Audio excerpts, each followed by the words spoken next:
네, 인천 온누리교회 웹대학 청년부 오신 모든 분들 환영하고 축복합니다. 저희 웹대학 청년부는 매주 주일 오후 4시 본당에서 예배가 진행이 되고요. 또 유튜브 인천 온누리교회 혹은 웹대학 청년부를 검색하시면 공동체 소식을 더 받아보실 수 있고, 또 우리 김래희 목사님이 잘 알지 못했던 카플친 카카오 플러스 친구에서 웹대학 청년부를 검색하시면 공동체 소식을 받아보실 수 있습니다. 이 시간 자신의 마음의 손을 얹고 함께 결단하며 말씀 나누겠습니다. 지나간 시간은 결코 나를 붙잡을 수 없습니다. 나는 새로운 오늘을 살 것입니다. 아멘. 하나님의 말씀 앞에 나의 마음을 비추어 보고 또 새롭게 살아가기로 결단하는 여러분 되시기를 주님의 이름으로 축복합니다. 현재 우리는 사순절 기간을 지나고 있습니다. 이 사순절 기간은 예수 그리스도의 십자가의 고난 그리고 죽음 그리고 부활을 기념하고 기억하는 40일의 기간입니다. 그래서 특별히 4월 9일 부활주일 전까지 온누리교회에서는 고난을 주제로 함께 말씀을 나누려고 합니다. 그래서 오늘부터 해서 3주간 고난을 주제로 말씀을 나눌 때 나의 삶에 어두워진 나의 인생 가운데 정말 참 빛이신 예수님을 발견하고 또 예수 그리스도의 십자가의 죽음과 부활을 묵상하며 나아가는 시간이 되시기를 바랍니다. 여러분들은 영혼의 어두운 밤이라는 용어를 들어보신 적이 있으십니까? 영혼의 어두운 밤. 16세기 수도사였던 십자가의 성 요한이라는 사람이 있습니다. 이 사람이 수도원이 너무나도 부패한 나머지 수도원 개혁을 일으켜야겠다라고 해서 수도원 개혁 운동을 일으킵니다. 그런데 이 개혁이 되는 것을 원하지 않았던 다른 많은 수도사들에 의해서 납치가 되고 그렇게 11개월간 독방에서 갇히게 됩니다. 그래서 독방에 있는 아주 가느다란 틈을 통해 들어오는 그 가느다란 빗줄기 하나를 제외하고는 정말 아무것도 없는 그 독방에서 그가 지내게 되는데, 그가 이러한 감금 생활을 하는 동안 경험했던 영적 체험들을 글로 남기게 되는데, 그게 바로 십자가의 성 요한이 쓴 어두운 밤이라는 책입니다. 그런데 그가 그 책에서 기록을 할 때 자신이 11개월간 감금되었던 그 방에서 내가 얼마나 고통스러웠는지, 그리고 내가 얼마나 참담했는지, 내 심정이 얼마나 절박했는지를 기록한 것이 아니라 하나님께서 허락하신 그 어두운 밤을 통해서 내 영혼이 어떻게 하나님을 만나고 내가 어떻게 하나님과 친밀해질 수 있는지에 대해서 그가 고백을 합니다. 말씀 자막을 조금 준비를 했는데요. 제가 한번 읽어보도록 하겠습니다. 영혼이 자기의 구원, 즉 다름 아닌 하나님을 얻도록 치료를 받는 때가 바로 지금이라. 마치 집안에 소중하게 다뤄야 할 환자가 있으면 그를 치료하려고 안쪽으로 깊숙이 들게 하고 바람을 못 쐬게 하고 햇볕을 못 받게 할 뿐만이 아니라 집안 사람들의 발자국 소리나 다른 잡음이 안 들리도록 하고 식사는 세심한 주의를 다하여 입맛보다도 영양가를 더 중히 아는 것과 같다라고 이야기를 합니다. 그러니까 마치 우리의 영혼이 어두운 밤 안에 있는 것 같다고 느껴질 때에도 그것은 하나님께서 우리의 영혼을 치료하고 우리의 부족한 부분들을 회복시켜가는 아주 디테일한 케어와 관심과 돌봄 가운데 있는 것이다 라는 것이죠. 여러분, 우리는 믿음을 가지고 이 땅을 살아갑니다. 여러분들이 이 세상을 살아갈 때 우리가 신앙인으로서 하나님과 함께 동행하며 살아간다고 할 때 여러분들의 인생이 빛으로 가득 찬란하게 빛나기를 원하세요? 아니면 가시밭길이고 어둠이 있고 아무것도 보이지 않는 인생길을 원하십니까? 아마 모든 사람들이 그래도 내가 신앙을 가지고 교회를 다니며 살아간다고 하면 나의 인생길은 적어도 회색빛일지언정 어두운 밤이 되기를 원하는 분들은 아무도 없을 겁니다. 아마 우리는 찬란하게 빛나는 빛 가운데로만 걸어가기를 원할지도 모르겠어요. 그런데 우리가 살아가는 우리의 실제적인 삶, 나의 현재적인 삶을 보면 현실은 어떻습니까? 내가 믿음을 붙잡고 말씀을 붙들고 찬양을 하고 예배를 드리면 드릴수록 나의 인생이 점점 더 잘 풀리고 점점 더 빛이 나던가요? 그렇지 않을 때가 있다라는 거예요. 내가 하나님 앞에 더 나아가면 나아갈수록 빛이 나는 것이 아니라 오히려 내가 예상하지 못한 나의 삶에 환난이 다가오고 고난이 다가오고 내가 도저히 이해할 수 없는 상황들이 여전히 나의 삶의 자리에는 자리 잡고 있다라는 것이죠. 하지만 하나님의 말씀을 따라 살아가고 갈망하는 의인들에게도 여전히 어둠은 찾아오고 고난은 마주하게 됩니다. 의인들에게도 동일하게 어둠의 시간은 찾아온다라는 거예요. 하지만 우리가 기억해야 할 것이 있습니다. 그것이 무엇이냐면 그 어둠은 하나님께서 허락하신 어둠이라는 거예요. 우리의 인생 가운데 영혼의 어두운 밤이 찾아왔을 때 그것이 하나님께서 컨트롤을 하실 수 없고 하나님이 예측할 수 없고 하나님이 다루거나 하나님이 해결할 수 없는 방향으로 오지 않는다라는 사실을 우리는 기억을 해야 합니다.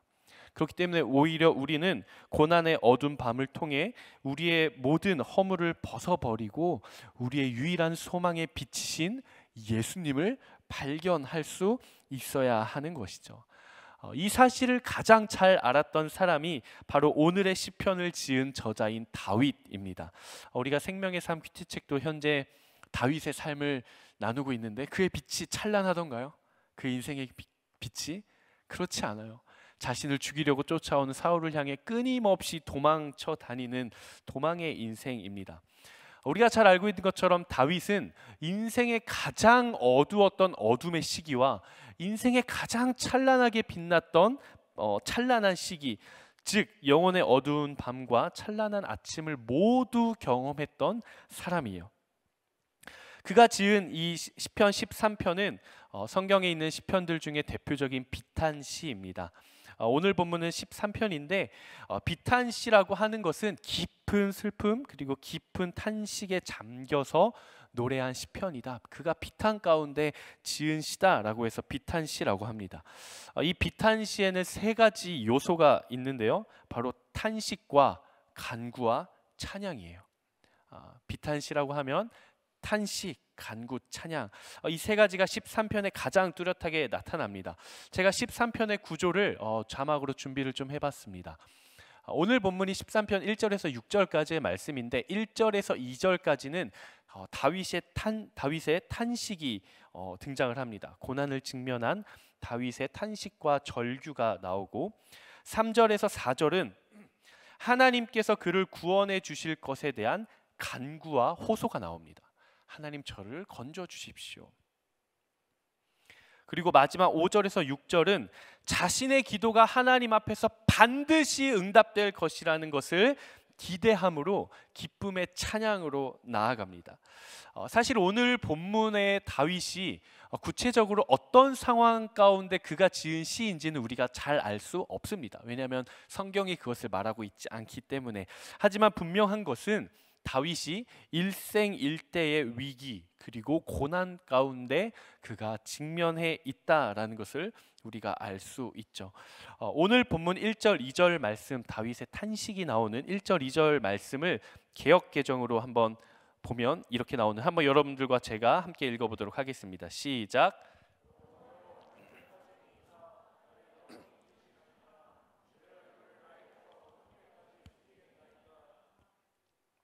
2절. 어느 때까지 하오며 내 원수가 나를 치며 자랑하기를 어느 때까지 하리이까. 여러분 눈치채셨어요? 다윗은 어느 때까지라는 표현을 4번이나 반복하면서 하나님 도대체 내가 직면하고 있는 이 고난과 고통의 시간이 도대체 언제까지 지속이 되어야 하겠습니까? 하고 하나님 앞에 호소하고 있는 것이죠. 이것을 통해서 많은 학자들이 아마도 다윗이 사울이 자신을 죽이려고 쫓아오는 이 상황, 사울을 피해 도망쳐 다니는 그 시기 가운데 아마 이 시편을 지었을 것이다 라고 추정을 합니다. 목숨의 위협이 노려지는 이 상황에서 다윗이 느끼는 감정은 2가지인데, 하나는 마치 하나님이 나를 잊어버리신 것 같다라는 감정이에요.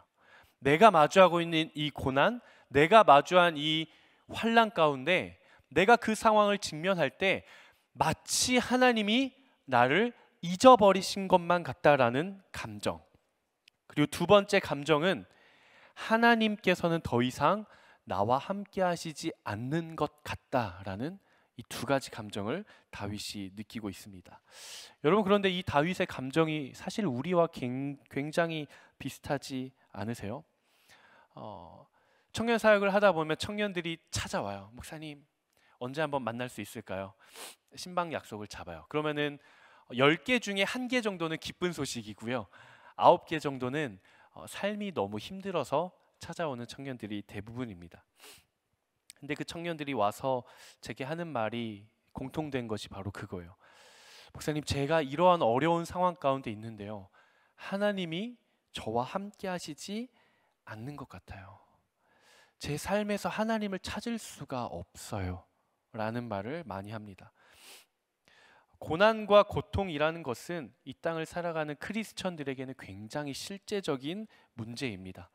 아마 이 자리에 모인 저와 여러분들 중에도 삶에 아무런 고난이 없고 삶에 아무런 환난이 없는 사람은 없을 거예요. 만약 저는 정말 제 삶에 아무런 환난도 없고 고난도 없고 너무나도 평안하고 행복한데요 라고 하시는 분들이 있으면 교만하지 마십시오. 언제 찾아올지 모릅니다. 하지만 만약 그렇다고 한다면 축복합니다. 그 시간들이 계속해서 지속되기를 바랍니다. 아마 이 자리에 계신 분들 중에는 내가 육체적인 질병으로 환난 가운데 있는 분도 계실 거고, 그리고 가족 중에 누군가가 암이나 혹은 정말 치명적인 질병으로 고통 가운데 있는 분들도 있을 겁니다. 그리고 가족들이 아무도 예수 그리스도를 믿지 않아서 가정에서 홀로 외롭게 신앙생활을 하고 계신 분도 있을 것이고, 또 누군가는 관계의 어려움으로 인해 마음이 무너져 내린 분도 있을 거예요. 그리고 육체적인 질병뿐만이 아니라 이 마음의 질병으로 인해서 우울증이나 대인기피증이나 공황장애나 조울증 등으로 힘겨운 나날을 보내고 계신 분들도 틀림없이 있을 거라고 생각이 됩니다. 뿐만이 아니라 실제적인 이 재정의 문제, 이 재정의 문제로 어려움을 겪고 계신 분들도 있을 거라고 생각을 합니다. 문제는 내가 마주한 이 삶의 상황, 나의 삶의 고통, 이것보다도 이 고통과 고난의 시간이 우리의 믿음을 흔들고 있다라는 사실이 사실은 문제인 거죠. 내가 고난을 마주하고 있더라도 나의 믿음이 흔들리지 않는다고 한다면 이것은 더 이상 나에게 있어서 문제는 아니에요. 그런데 내가 지금까지는 하나님과 동행하며 믿음을 가지고 잘 살아왔다고 할지라도 내가 고난을 마주하고 이것이 쉽사리 해결되지 않고 지속이 될 때 우리는 하나님이 이제는 나와 함께 하시지 않는 것 같다라고 느끼고 이 상황이 나의 믿음을 계속해서 쥐고 흔들고 있다라는 사실이 사실 우리를 괴롭게 하는 것이죠. 고난으로 인해서 믿음이 흔들릴 때 나타나는 세 가지 유형이 있습니다. 첫 번째는 내가 마주한 고난 앞에서 좌절의 자리에 그저 눌러 앉는 사람이 있어요. 내가 마주한 이 상황은 도저히 해결될 수 있는 것이 아니고 소망이 없구나. 그냥 다 포기해야지. 예수 그리스도, 교회, 십자가, 부활, 말씀 다 필요 없어.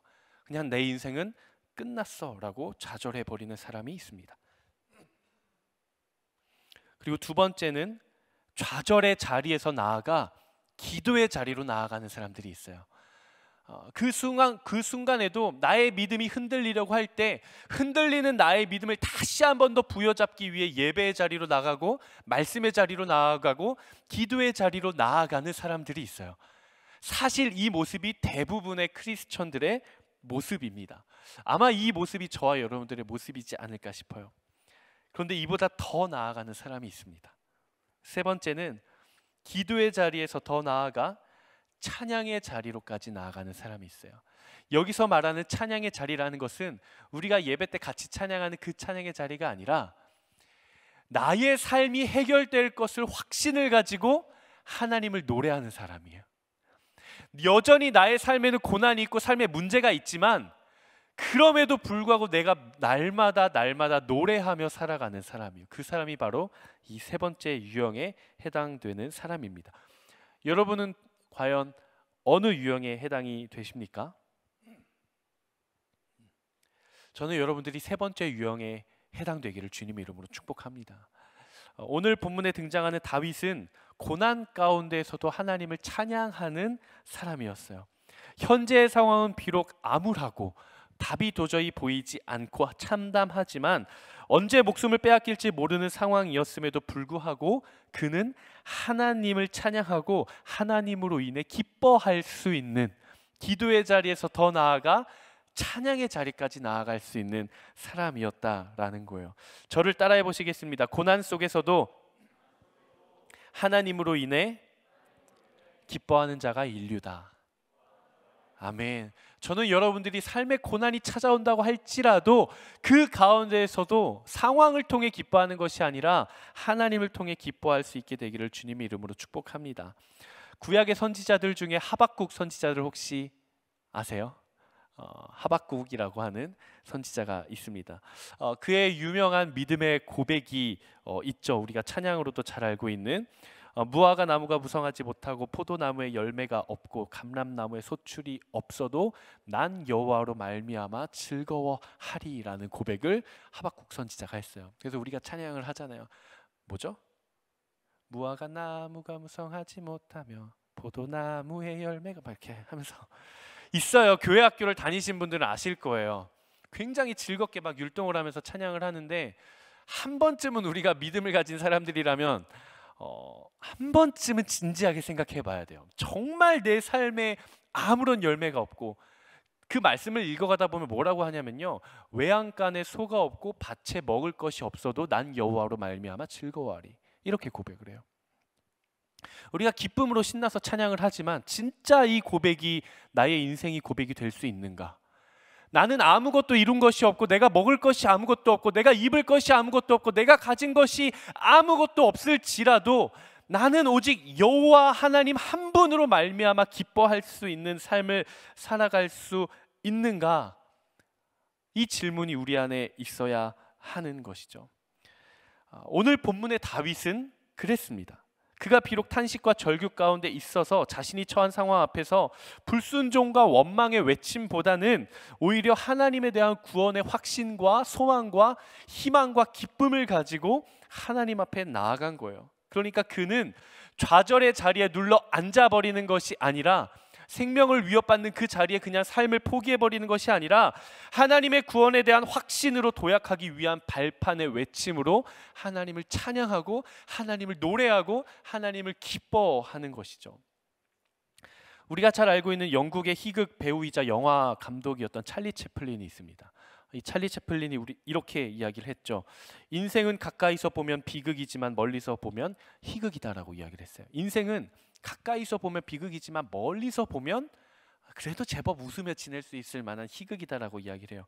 하지만 다윗의 상황은 반대입니다. 멀리서 봤을 때는 그의 인생이 참 비극처럼 보여요.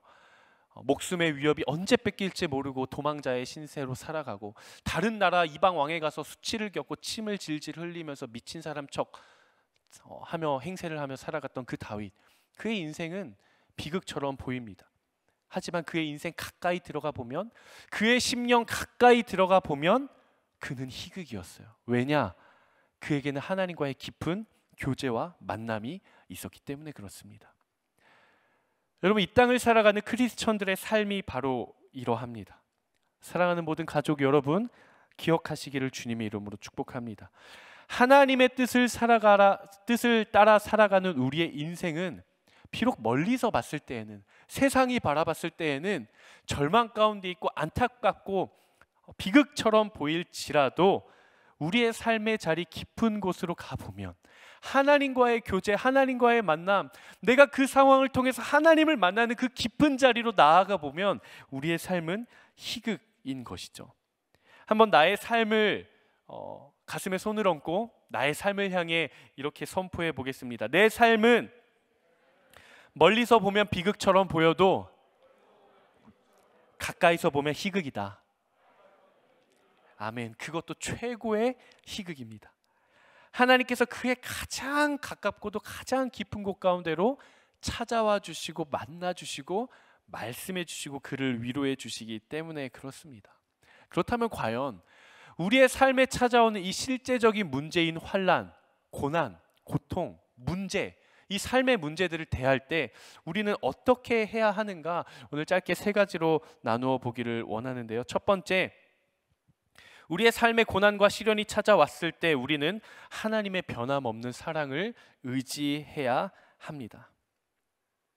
다른 것을 의지하는 것이 아니라 나를 향한 하나님의 변함없는 사랑을 발견할 수 있어야 돼요. 우리가 위기의 순간 무엇을 의지하느냐에 따라 그 결과는 달라집니다. 죽음의 위협과 고난 앞에 다윗이 의지했던 것은 사람이 아니라 바로 하나님의 변함없는 사랑이었어요. 다윗이 의지했던 이 사랑은 바로 하나님의 한결없고 다함없는 헤세드의 사랑이었어요. 근데 이 헤세드라고 하는 사랑은 그냥 단순히 내가 너를 너무나도 사랑이라는 사랑이 아니라 약속, 언약을 기반으로 한 사랑을 우리는 헤세드의 사랑이다라고 이야기를 합니다. 제가 우리 공동체 지난 2월에 수련회를 했을 때 제가 나눴던 부분인데, 약속은 무엇을 약속하느냐보다 뭐가 더 중요하다 그랬어요? 기억이 잘 안 나시죠?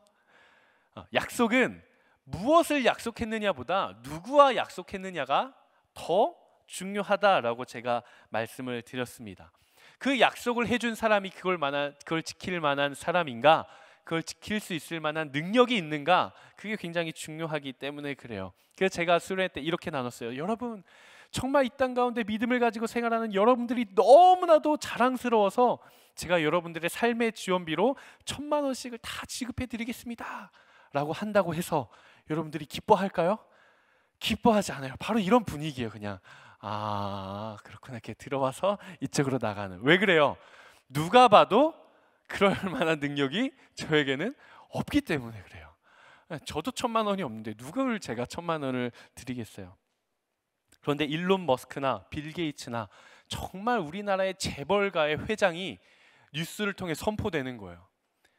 이번 이 땅에 있는 청년들, 기독 청년들이 믿음을 가지고 살아가는 삶이 너무나도 자랑스러워서 우리 재단에서는 그들 모두에게 1,000만 원씩 지원을 하기로 했습니다라고 뉴스가 뜨고 대상 공동체 인천 온누리교회 웹 대학 청년부 딱 떴다고 생각해 보십시오. 제법 그럼 믿을만 하지 않겠어요? 그렇죠? 어떻게 신청하지 먼저 알아보고 막 공동체에 막 그 뉴스 퍼다 나르고 막 공동체에 삽시간에 퍼질 겁니다. 여러분, 우리가 믿고 있는 하나님은요, 이 땅을 창조하신 창조주 하나님입니다. 근데 창조의 기반은 나를 향한 사랑이에요. 여러분, 우리가 믿고 있는 하나님은요, 모든 죄에서 우리를 구원해 내실 구원의 하나님입니다. 그런데 그 구원의 기반이 바로 사랑이에요.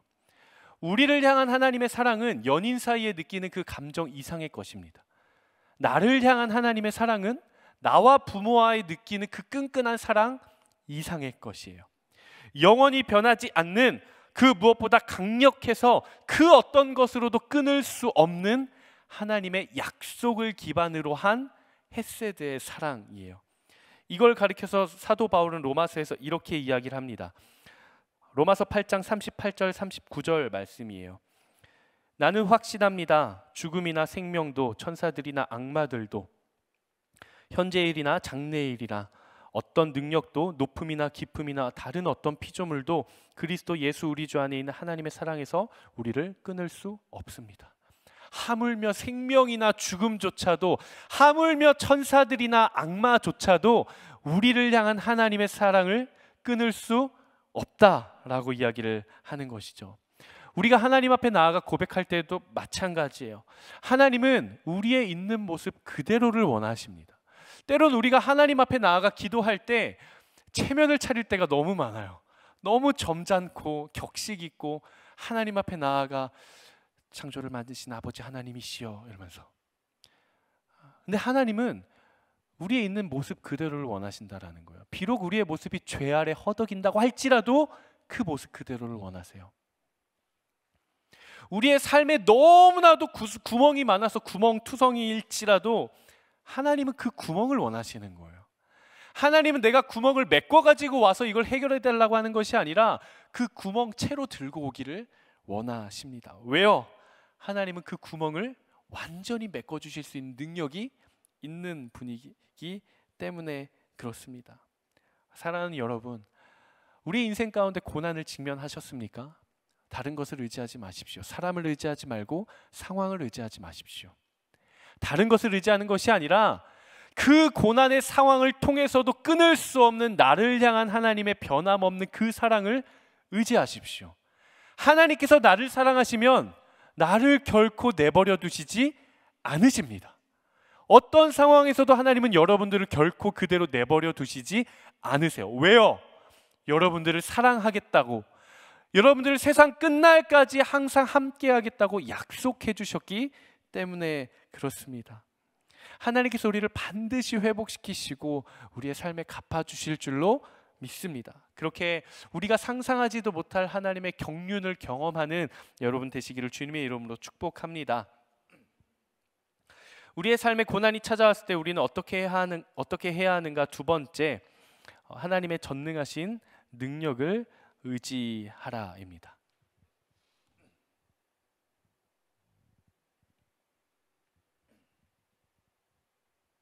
네, 여러분 혹시 물에 빠진 사람을 구하는 방법을 아세요? 물에 빠진 사람을 구하는 방법. 물론 주변에 어떤 구명조끼나 튜브가 있으면 얼른 던져줘야겠죠. 맞아요, 그 방법이에요. 근데 아무것도 없다. 정말 뭐 꺼내줄 수 있는 게 아무것도 없다. 그럼 어떻게 해야 되는지 혹시 아세요? 에? 죽게 냅둬요? 뭐라고요? 기도? 나 힘이 빠지기를 심판으로 들었어요. 맞아요, 정답. 물에 빠진 사람을 가장 효율적이고 가장 빠르게 구출하는 방법은 그 사람이 죽기 직전까지 가는 거예요. 그 사람이 아무것도 못하는, 힘이 다 빠져가지고 아무것도 못하는 그 상황까지 내버려 두고 그 사람이 할 수 있는 것이 아무것도 없을 때 가서 건져오는 게 가장 생명을 살릴 수 있는 방법이라고 합니다. 우리의 삶에 고난이 찾아올 때 그 앞에서 내가 할 수 있는 것이 아무것도 없을 때에도 마찬가지입니다. 그때에는 우리 안에 이런 고백이 있어야 돼요. 하나님, 내가 마주한 이 상황 가운데 내가 할 수 있는 게 아무것도 없어요. 하나님, 내가 마주한 이 고난을 통해서 내가 이걸 해결할 수 있는 능력이 하나님 나한테는 아무것도 없어요. 하나님이 나를 건져주시지 않으면 나는 여기서 도저히 나아갈 방법이 없어요. 하나님, 나를 건져줄 사람도 없어요. 나한테는 그럴 능력도 없고 그럴 힘도 없어요. 하나님, 그러니까 나를 건져주세요. 이 고백이 우리 안에 있어야 합니다. 여러분, 사사였던 기드온을 아세요? 기드온이라고 하는 사사, 우리가 기드온의 300용사 굉장히 유명하잖아요. 근데 이 기드온이, 하나님께서 기드온을 향해 명령을 하십니다. 기드온아, 미디안 땅을 내가 너한테 줬어. 그러니까 너가 미디안 땅을 치러 가렴 명령을 하세요.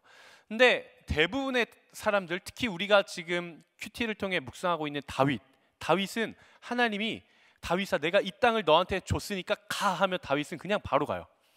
바로 가서 점령을 합니다. 멋있죠? 멋있어요. 그리고 어떤 성을 내가 빼앗아야 될 것 같으면 다윗이 물어봐요. 하나님, 저 성 치러 갈까요? 다윗, 고! 그냥 가요. 근데 기드온은 하나님한테 물어봅니다. 하나님, 미디안을 진짜 저한테 주셨다고 하면 제가 시험을 좀 해볼게요. 하나님, 증거를 좀 주세요. 증명해 주세요. 제가 양털 뭉치를 가져왔는데요.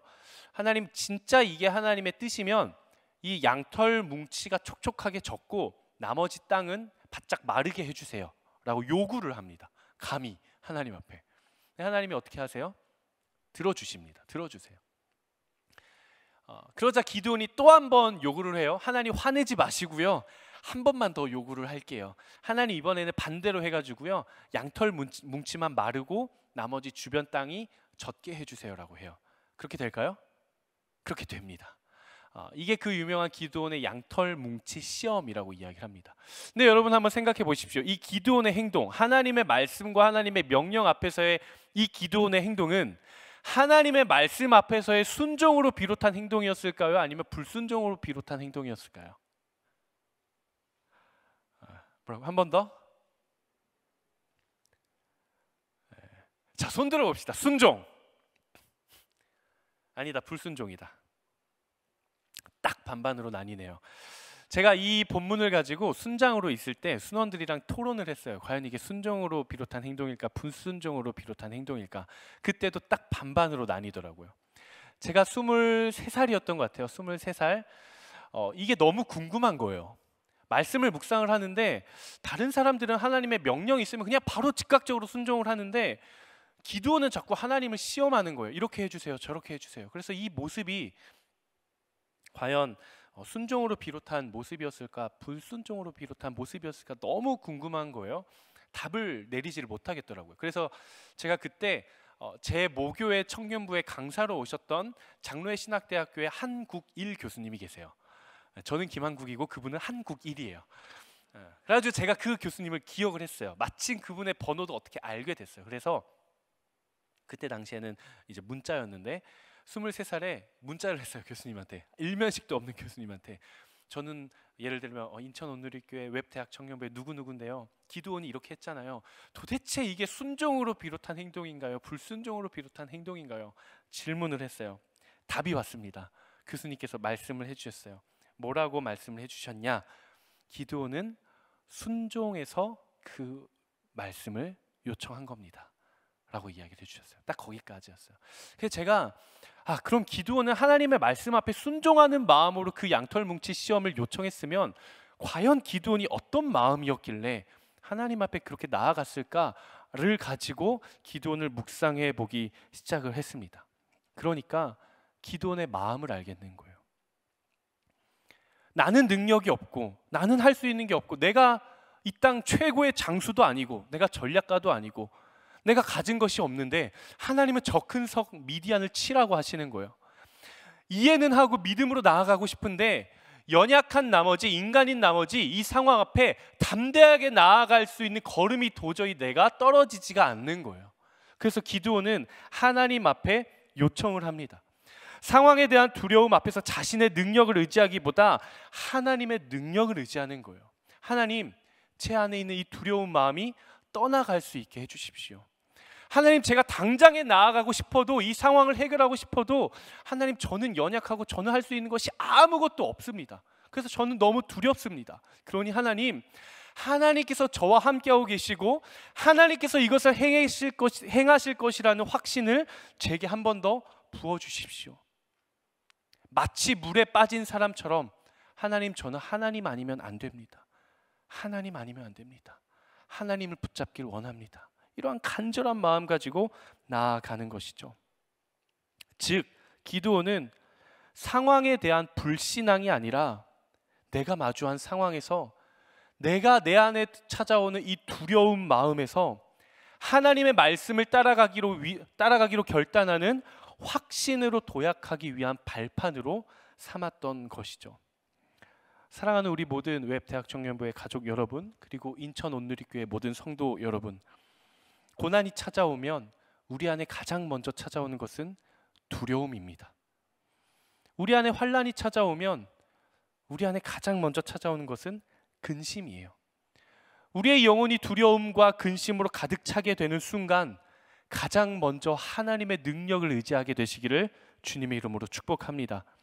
현재 내가 가지고 있는 소유와 상황을 노래하는 것이 아니라 내 손에 아무것도 없고 내가 할 수 있는 것이 아무것도 없다고 할지라도 이것을 능히 해결하실 수 있는 하나님의 손을 의지할 수 있는 여러분 되시기를 주님의 이름으로 축복합니다. 세 번째, 우리가 고난을 직면했을 때 우리는 어떻게 나아가야 하는가? 세 번째는 바로 하나님이 이루실 기도 응답을 의지하라입니다. 우리의 삶에 고난이 있고 우리의 삶에 환난이 있고 삶에 문제가 있을 때 내가 하나님 앞에 나아가 기도할 때 하나님께서 나의 기도를 들으시고 응답해 주실 것이라는 확신을 가지고 하나님의 기도 응답을 의지하라라는 거예요. 오늘 본문에서 다윗이 고난을 직면한 그 좌절의 자리에서 그가 더 나아가 하나님을 기쁨으로 찬양할 수 있었던 이유, 가장 큰 이유는 그가 고백했던 간구와 찬양들이 이루어질 것이다 라는 것을 신뢰했기 때문이에요. 그러니까 다윗이 직면하고 있지만, 고난을 직면하고 있지만 그가 기쁨으로 살아갈 수 있었던 이유는 내가 이 순간에 하나님 앞에 고백하는 그 간구와 기도의 제목들이 반드시 내 삶에 이루어질 것이라는 확신이 있었어요. 그 확신을 가지고 노래하는 거죠. 오늘 본문 5절 6절 말씀 한번 같이 읽어보도록 하겠습니다. 5절 6절 말씀 시작. 그러나 나는 주의 변함없는 사랑을 믿습니다. 내 마음이 주의 구원을 기뻐합니다. 주께서 6절 주께서 내게 은혜를 베푸셨으니 내가 여호와를 찬송할 것입니다. 다윗의 고백을 보면 이상한 점이 하나가 있어요. 뭐냐면 주께서 내게 은혜를 베푸셨으니 라고 이야기를 해요. 주께서 이미 은혜를 내게 베푸셨으니. 여러분, 지금 다윗이 처한 상황은 모든 것이 해결이 되었을까요? 그렇지 않아요. 여전히 다윗은 암담한 상황이고 고난과 고통을 직면하고 있는 상황이에요. 그가 그렇게 하나님을 노래한다고 해서 그의 상황이 나아진 것이라고는 아무것도 없어요. 그런데 다윗은 이렇게 이야기를 하는 거예요. 하나님, 내가 지금 이 순간에 있습니다. 그렇지만 하나님께서 내게 은혜를 베푸셨으니 나는 여호와를 찬송할 것입니다. 하나님이 이루어 주신 것은 아무것도 없는데 그가 먼저 고백하는 거예요. 하나님께서 내게 은혜를 베푸셨으니. 우리의 생각에는 이렇게 나와야 할 것 같아요. 하나님께서 나의 삶을 해결해 주시고 나에게 은혜를 베푸실 것을 내가 믿기 때문에 내가 하나님을 찬양하겠습니다. 이렇게 되어야 꽤 리즈너블한데 반대인 거죠. 하나님은 이미 나에게 은혜를 베푸셨습니다 라고 선포하는 거예요. 원문으로 보잖아요. 원문으로 봐도 완료 시제예요. 미래 시제가 아니라 완료 시제. 이미 하나님께서 그에게 은혜를 베풀었다라고 나옵니다. 여러분, 바로 이것이 믿음을 가진 사람들의 모습입니다. 여러분, 우리가 고난을 직면하고 삶의 문제를 직면했을 때 우리가 기도의 자리에 나아가 하나님 앞에 고백을 하죠. 뭐라고 고백을 합니까? 하나님, 해결해 주십시오. 하나님이 속히 이것이 문제가 끝날 수 있도록 해 주십시오 라고 고백을 해요. 여러분, 혹시 우리 가운데 하나님, 내가 고난 가운데 있고 내가 고통 가운데 있지만 하나님께서 모든 것을 이미 베푸셨고 하나님께서 모든 것을 이미 해결하셨으니 나는 그것을 통해 하나님을 기뻐하고 감사합니다.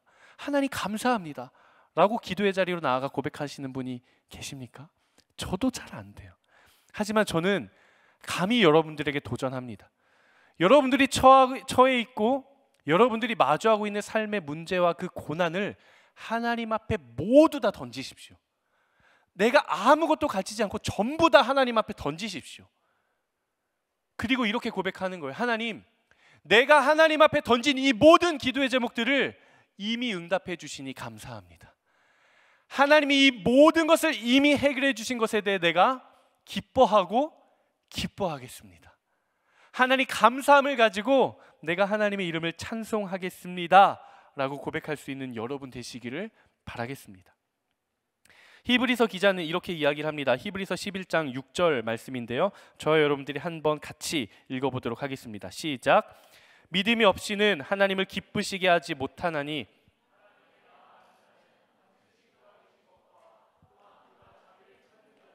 상 주시는 이심을 믿어야 할지니라. 믿음이 없이는 하나님을 기쁘시게 하지 못하나니 하나님께 나아가는 자는 반드시 그가 계신 것과 하나님이 나에게 상 주신 이심이라는 것을 믿어야 할지니라.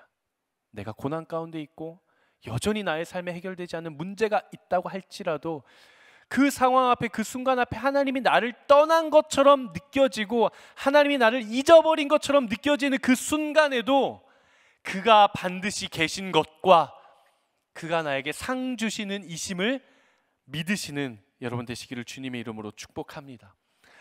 여러분, 엘리야 선지자를 아세요? 엘리야서라고는 없지만 우리가 구약 성경을 읽어가다 보면 엘리야 선지자가 나옵니다. 성경은 엘리야가 성정이 우리와 같은 사람이라고 이야기를 해요. 성정이 우리와 같다는 건 우리랑 똑같은 사람이라는 거예요. 그가 특별한 초능력자가 아니라 그냥 우리랑 똑같은 일반 사람이다라는 거예요. 근데 그 땅 가운데 3년 동안 기근이 계속됩니다. 그래서 당시 이스라엘의 왕이었던 아합이라고 하는 왕은 이 엘리야를 책망하기 시작해요. 니네 때문에 이렇게 지금 땅이 기근이 왔잖아. 그러니까 네가 해결해 라고 이야기를 해요. 이 말을 들은 엘리야는 산 위로 올라갑니다. 산 위로 올라가서 하나님 앞에 엎드려서 기도하기 시작해요. 그런데 하나님께서 그에게 바로 응답을 해주십니다. 그런데 굉장히 재밌는 표현이 있는데 엘리야와 그의 사환, 그의 이제 시중을 듣는 사환과의 대화입니다. 제가 한번 읽어볼 건데요. 열왕기상 18장 43절에서 44절 말씀입니다. 엘리야가 사환에게 이렇게 이야기를 해요. 올라가서 바다 쪽을 한번 바라보아라. 그러니까 그가 사환이 올라가서 바라봅니다. 그러고 나서 사환이 이렇게 엘리야에게 이야기를 해요. 아무것도 안 보입니다. 그러자 엘리야가 다시 한번 이렇게 해요. 7번 가라. 7번 다시 해봐라. 그러자 사환이 7번 다시 가고 나서 엘리야에게 다시 돌아와서 보고를 하는데 뭐라고 이야기를 하냐면 이렇게 이야기를 해요. 바다에서 사람의 손만한 작은 구름이 일어나나이다. 사람의 손만한 작은 구름이 일어나나이다. 근데 참 재밌는 것은 엘리야가 지금 기근이 왔잖아요. 기근을 해결해야 하는 기도를 하나님 앞에 드렸어요. 저 멀리 봤더니 아주 조그마한 구름 하나가 이제 동동동동동동 하고 오는 거예요. 그러자 엘리야가 사환에게 뭐라고 이야기를 하냐면 됐다, 내려가자 라고 이야기를 해요. 엘리야가 죽음의 위기 앞에서 하나님 앞에 간절히 기도했을 때 하나님께서 그에게 보여주신 것은 모든 세상을 뒤엎을 만한 폭풍우가 아니었어요. 사람의 손바닥만한 작은 구름 하나였어요. 우리가 엘리야였다라면 정말 지금 목숨의 위기 앞에 놓여 있어요. 당장이라도 나를 죽일 것 같아요, 왕이. 그래서 내가 기도를 했어요. 하나님, 이 무슨 억울한 상황입니까? 하나님, 기도하오니 응답해 주십시오. 이 땅 가운데 비를 내려 주십시오. 하나님이 살아계시다는 것을 나에게 보여주십시오라고 기도했더니 하나님이 응답을 하시는데 저 끝에서 손바닥만한 구름이 동동동동동동동동. 우리 같으면 어떻게 반응하셨겠어요? 아마 이렇게 이야기를 했을 것 같아요. 주님, 아닙니다. 하나님, 지금 나에게 필요한 건 그런 자그마한 구름이 아니에요. 이 땅의 기근을 완전히 해결해 버릴 수 있는, 한순간에 해결해 버릴 수 있는 완벽한 폭풍우가 필요합니다. 하나님, 보내주십시오. 하나님, 작은 구름이 아니라 나한테는 폭풍우가 필요해요. 폭풍우를 보내주십시오라고 기도하지 않았을까요? 그런데 놀라운 일이 일어납니다. 그의 사환에게 됐다, 내려가자라고 이야기를 하고 그곳에서 내려가자 이 손바닥만한 구름이 온 땅을 뒤엎을 폭풍우가 되고 그 땅의 기근이 해결되게 됩니다. 엘리야는 믿음의 사람이었어요. 엘리야는 그 작은 손바닥만한 구름을 통해서도 하나님께서 행하실 수 있는 일을 믿음의 눈으로 바라볼 수 있는 사람이었습니다. 여러분, 우리가 하나님 앞에 나아가 간절히 기도합니다. 근데 우리는 어쩌면 하나님, 제 상황이 이런데요, 이걸 해결하기 위한 방법은 이겁니다. 그러니까 이걸 주십시오라고 기도할 때가 너무나도 많아요. 그런데 우리의 기도 응답이 그대로 이루어질 때가 많습니까? 하나님, 폭풍우가 필요합니다. 그러자 하나님 폭풍우를 주고, 하나님, 이번에는 손바닥만한 작은 구름입니다. 손바닥만한 작은 구름을 주고, 그럴 때가 너무 많아요? 아니요. 어쩌면 우리의 실제적인 삶은 하나님, 제게 폭풍우를 보내주십시오라고 하는데 하나님은 작은 구름 하나를 보내주실 때가 너무나도 많아요. 그때 우리가 해야 하는 반응은 하나님, 이게 아닙니다가 아니라 하나님, 감사합니다. 하나님, 이것을 통해서 하나님 당신께서 이루실 놀라운 일을 내가 믿음으로 바라보게 하여 주시옵소서라는 고백이 우리 안에 있어야 하는 것이죠. 사랑하는 모든 여러분, 믿음의 사람은 현재를 바라보는 사람이 아니라 미래를 바라볼 수 있는 사람입니다. 작은 구름을 통해서도 하나님께서 일으키실 폭풍우를 바라볼 수 있는 사람이 바로 믿음의 사람이에요. 작은 겨자씨 하나를 통해서도 크게 무성하게 자라나아갈 거목을 볼 수 있는 사람이 바로 믿음의 사람입니다. 우리는 고난의 순간, 고통의 순간 하나님 앞에 나아가 기도합니다. 여러분, 기도하셨습니까? 여러분, 간구하셨어요? 하나님의 도우심을 간절히 구하셨습니까? 그렇다면 여러분들의 삶에 일어나는 아주 작은 변화에 집중하십시오. 여러분이 정말 내가 가지고 있는 나의 삶의 문제를 하나님 앞에 기도하고 던지고 간구했다면 하나님께서 내 삶에 변화시켜 주신 아주 작은 변화에 집중하십시오. 하나님께서 나에게 응답해 주실 기도의 응답들을 기대하십시오. 그리고 하나님의 음성을 들으십시오. 하나님께서 여러분들을 반드시 외면하지 않으시고 반드시 해결해 주십니다. 하나님께서 여러분들을 반드시 내버려 두시지 않으십니다. 내가 처한 상황을 바라보지 말고 그 상황을 통해 더 크게, 더 놀랍게 역사에 나아가실 하나님의 뜻과 하나님의 놀라운 비전을 발견하게 되시기를 주님의 이름으로 축복합니다. 그렇게 믿음으로 나아갔던 다윗이 시편 37편에서 이렇게 고백을 합니다. 시편 37편 4절에서 6절까지의 말씀인데요. 하나님, 내가 비록 고난 가운데 있고 삶의 문제 가운데 있지만 내가 기쁨으로 나아가 하나님을 의지하고 내가 이렇게 하나님 앞에 고백하겠습니다 라는 마음으로 우리 함께 선포하며 같이 한번 읽어보도록 하겠습니다. 시작. 여호와를 기뻐하라. 그가 내 마음의 소원을 내게 이루어 주시리로다. 내 길을 여호와께 맡기라. 그를 의지하면 그가 이루시고 내 의를 빛같이 나타내시며 내 공의를 정오의 빛같이 하시리로다. 아멘. 여호와를 기뻐하라. 그가 내 마음의 소원을 내게 이루어 주시리로다. 내 길을 여호와께 맡기라. 그리하면 그가 이루시고 내 의를 빛같이 나타내시며 너의 공의를 정오의 빛같이 비추시리로다. 아멘. 여러분 혹시 현재 영혼의 어두운 밤을 지나고 계신 분이 계실 수도 있을 것 같아요. 내가 들어있는 이 방이 너무나도 좁고 너무나도 어둡고 이 방에서 나갈 문은 보이지 않고 창문도 보이지 않고 나와 함께하고 있는 이조차 보이지 않는 정말 캄캄하고 어두운 영혼의 밤을 지나고 계시는 분이 계실 수도 있습니다. 하지만 여러분 집중하십시오. 여러분들의 그 밤에, 여러분들의 그 방에 하나님께서 찾아오십니다. 여러분은 반드시 끝나지 않을 것처럼 길어지기만 하는 이 밤을 통해 하나님께서 더욱 친밀한 교제를 허락하실 것입니다. 우리의 인생에 있어서 영혼의 어두운 밤이 길어지면 길어질수록 내 삶에 나타나는 하나님의 역사는 더 크고 놀랍게 됩니다. 그리고 우리의 영혼과 우리의 길을 하나님께 맡길 때 하나님께서 우리의 길을 빛같이 나타내시고 결국 우리의 인생을 찬란한 아침으로 맞이하게 하실 줄로 믿습니다. 그렇게 믿음의 길을 나아가는 저와 여러분 되시기를 주님의 이름으로 축복합니다. 말씀을 좀 마무리하려고 합니다. 우리의 인생에는 폭풍우가 때론 찾아오기도 합니다.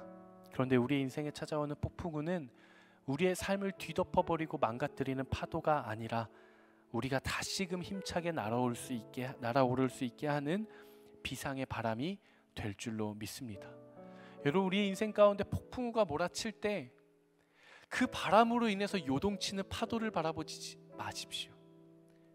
나에게 불어오는 바람, 성령의 바람, 그리고 그 바람이 어디를 향해 가고 있는지 그 바람을 바라볼 수 있게 되시기를 주님의 이름으로 축복합니다. 우리 시간 같이 함께 기도할 건데요. 하나님 나의 인생을 하나님 손에 맡깁니다. 하나님 나의 영혼도 하나님의 손에 맡깁니다. 하나님 내 인생을 붙잡아 주십시오. 이러한 마음 가지신 분들 한번 자리에 일어나 보시겠어요?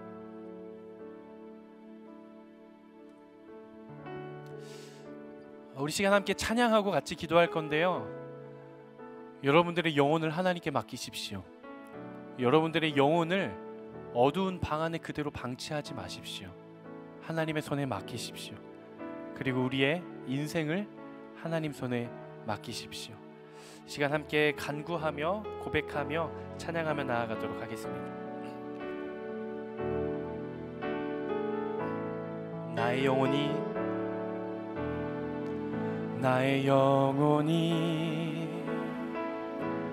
잠잠히 하나님만 바라며 나의 구원이 오직 그에게서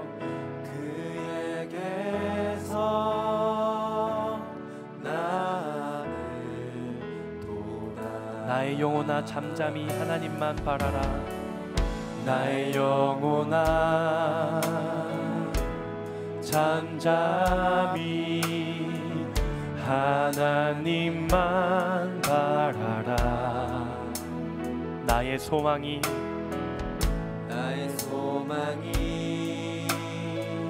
저에게서 나는 도다. 오직 주만이 나의 반석, 나의 구원이시니.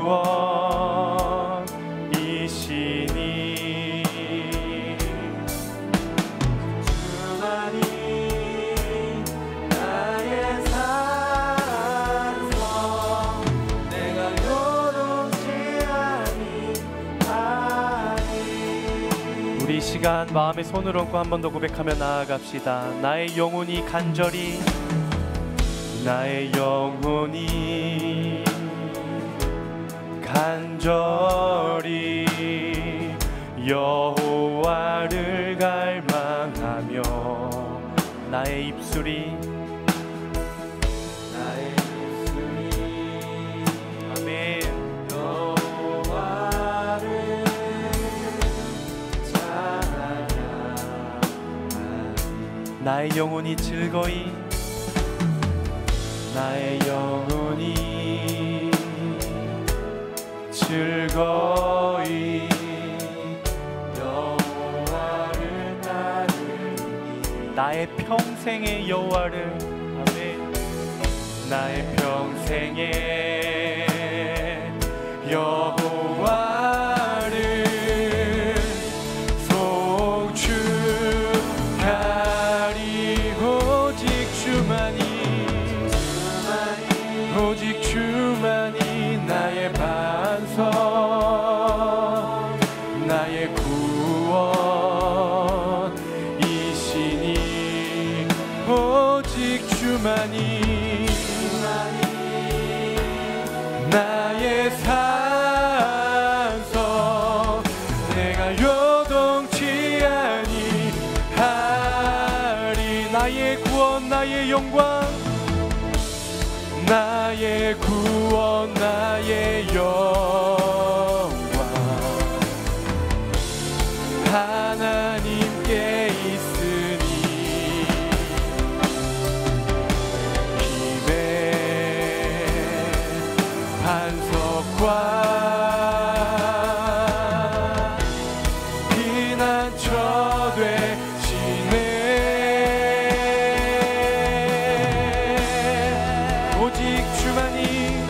오직 주만이 나의 반석, 나의 구원, 나의 구원이시니.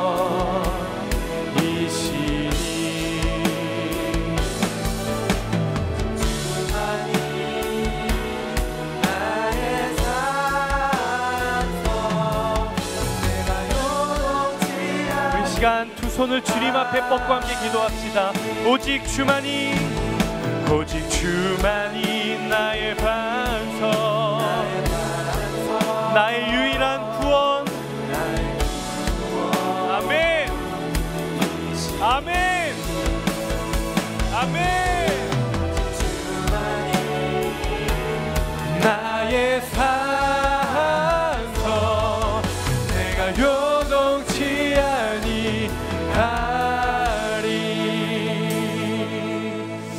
우리 시간 함께 기도하며 나아가도록 하겠습니다.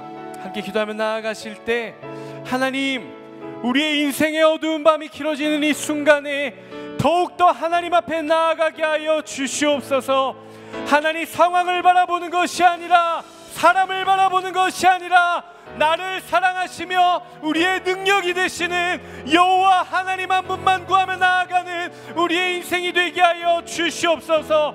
하나님, 나의 인생에 불어오는 폭풍우를 바라볼 때 성난 파도를 바라보는 것이 아니라 나의 인생에 불어오는 생명의 바람을 바라보게 하여 주시옵소서. 이 시간 주여 한번 외치고 함께 기도합니다. 주여,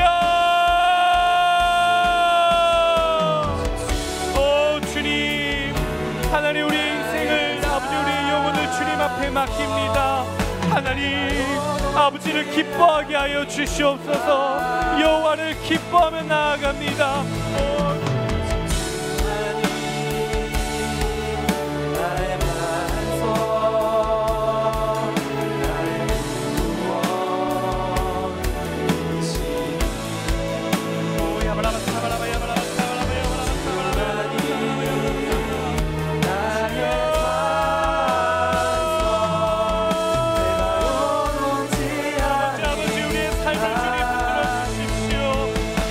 우리가 기쁨으로 나아가겠습니다. 여호와를 기뻐하라. 그가 내 마음의 소원을 내게 이루어 주시리로다. 내 길을 여호와께 맡기라. 그를 의지하며 그가 이루시고 내 의를 빛같이 나타내시며 내 공의를 정오의 빛같이 하시리로다. 아멘. 주님, 우리가 믿음을 가지고 주님 앞에 나아갑니다. 믿음이 없이는 하나님을 기쁘시게 하지 못하나니 하나님께 나아가는 자는 반드시 그가 계신 것과 또한 그가 자기를 찾는 자들에게 상 주시는 이심을 믿어야 할지니라. 그러나 나는 주의 변함없는 사랑을 믿습니다. 내 마음이 주의 구원을 기뻐합니다. 주께서 내게 은혜를 베푸셨으니 내가 여호와를 찬송할 것입니다. 나는 확신합니다. 죽음이나 생명도 천사들이나 악마들도 현재일이나 장래일이나 어떤 능력도 어떤 높음이나 기쁨이나 어떤 피조물일지라도 그리스도 예수 주 안에 있는 우리 하나님의 사랑에서 우리를 끊을 수 없습니다. 오 아버지 하나님, 우리가 하나님의 사랑을 의지하며 나아가길 원합니다. 하나님 인생의 어려운 그 순간, 하나님 인생의 어두운 밤을 맞이하고 있는 그 순간 하나님의 사랑을 의지하며 하나님의 능력을 의지하며 하나님의 구원을 의지하며 나아가는 하나님의 사람들이 되게 하여 주시옵소서.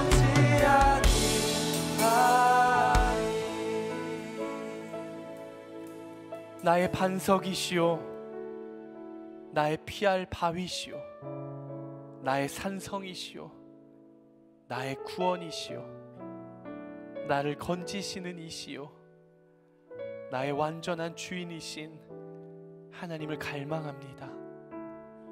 하나님, 우리가 믿음을 가지고 이 세상을 살아갈 때 여전히 우리의 삶에는 문제가 있고 고통이 있고 고난이 있지만 하나님, 이 시간을 통해 내 영혼의 어두운 밤을 통해 하나님을 만나게 하여 주시옵소서. 하나님, 우리의 영혼의 밤이, 어두운 밤이 길어지는 그 순간에 하나님이 나를 잊어버리신 것 같고 하나님이 나와 함께하지 않는 것 같은 그 순간에도 여전히 하나님은 나와 함께하고 계시며 나를 건지시며 나에게 상 주실 이심이라는 하나님 그 사실을 믿음으로 붙들고 나아가 기쁨으로 노래하며 기쁨으로 감사하며 기쁨으로 여호와를 찬송하며 나아가는 하나님 나라의 거룩한 백성들, 그리스도의 제자들, 하나님의 소유 되게 하여 주시옵소서. 그렇게 우리와 함께 하시며 우리의 모든 삶의 자리마다 그 어두운 밤 가운데 찬란하게 아침을 비추실 것을 믿으며 거룩하신 예수 그리스도의 이름으로 기도드리옵나이다. 아멘. 우리 인생 가운데 함께 하실 하나님께 우리 감사의 박수 올려드리겠습니다. 아멘.